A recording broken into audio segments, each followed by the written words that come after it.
Hello and welcome guys, स्वागत छ मेरो भ्लगमा हैन। आज चाहिँ म घाँस काट्न जाँदैछु। अहिले हेर्नुस् गाइस, यस्तो सफा छ मौसम, यस्तो बाटाघाटा यहाँ राम्रोसँग चल्नुपर्छ।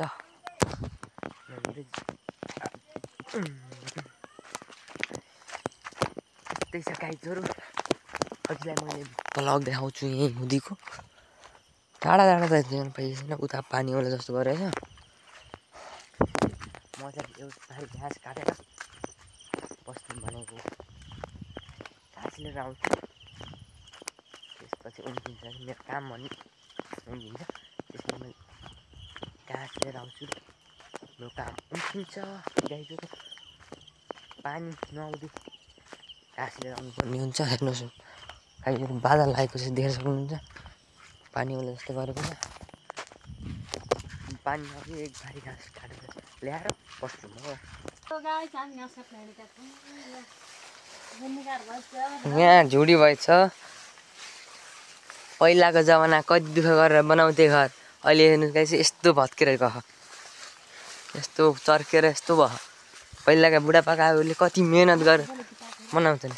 गाइजहरू बेलौती पाकेको छन्, बेलौती टिप्नु खाने हो। कहाँ पाकेको पाकेको छन्, म चाहिँ बेलौती टिप्न जाँदैछु। छोराले बेलौती टिप्न लागिराखेको छ। हेर्नुहोस् हेर्नुहोस् हेर्नुहोस्, लोल पलेको छ।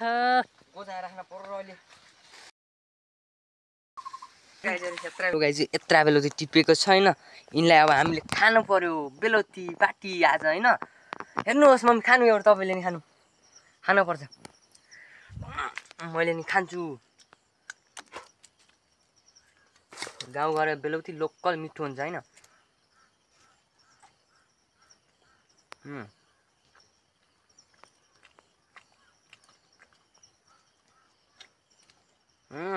गाइजहरू यस्तो कुहेको चाहिँ खानुहुन्न है।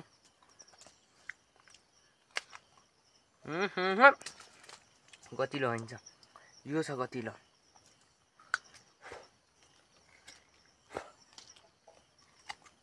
अब चाहिँ हामी घाँस काट्छौँ र घाँसको बारी पुगाएर घर जान्छौँ। भिडियो लास्टसम्म हेर्नुहोस्, लाइक गर्नुहोस्, सब्सक्राइब गर्नुहोस्। यहाँ गर्नुभएको छ मम्मी, बेलौती खानुभएको छ होइन। र मम्मीले यो घाँस काट्नुहुन्छ र भाइ बाँधिदिन्छ, हामी जाने हो। यो रहेको छ बेलौतीको बुटो, बेलौती मिठो छ। म चाहिँ मस्त बसेर खाइरहेको छु।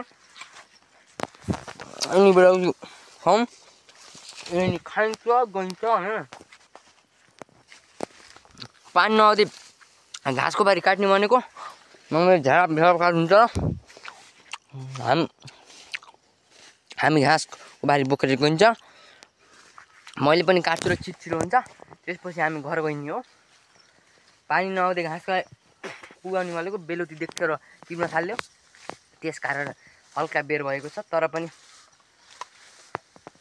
म घाँस काट्छु, हेर्दै जानुहोस् लास्टसम्म।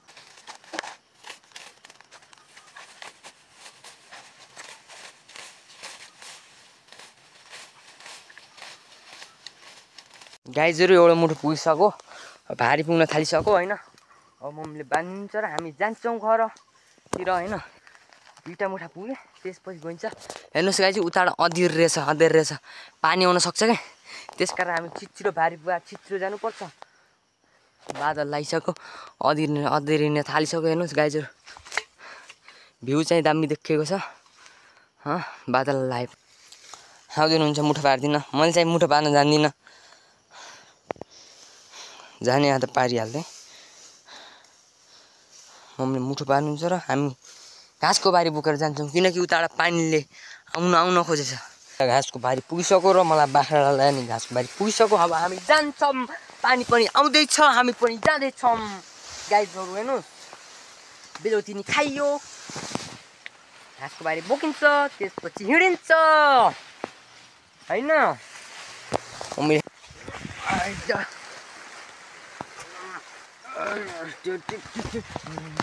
फाइनली गाईजहरू घाँसको बारी बोकेँ। आउँदै रहनु है, म हिँड्दै रहन्छु। ट्याक्क घाँसको बारी बोकेँ, पानी पर्न थाल्यो र हात्ती यति भानी बोकेको। यति बोकेसी यति पनि बोक्नुपर्छ। उताबाट पानी आउनु थालेछ, छिटो बोकेर आउनु।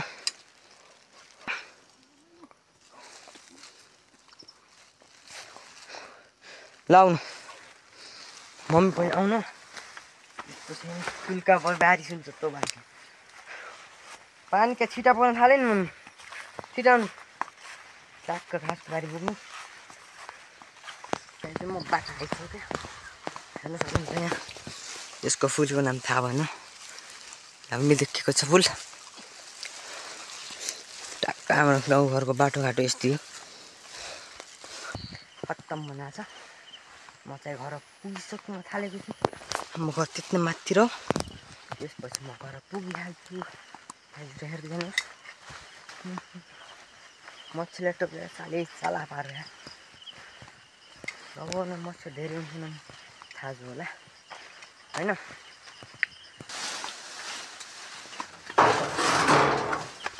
आजको लागि यति नै, bye bye, see you tomorrow.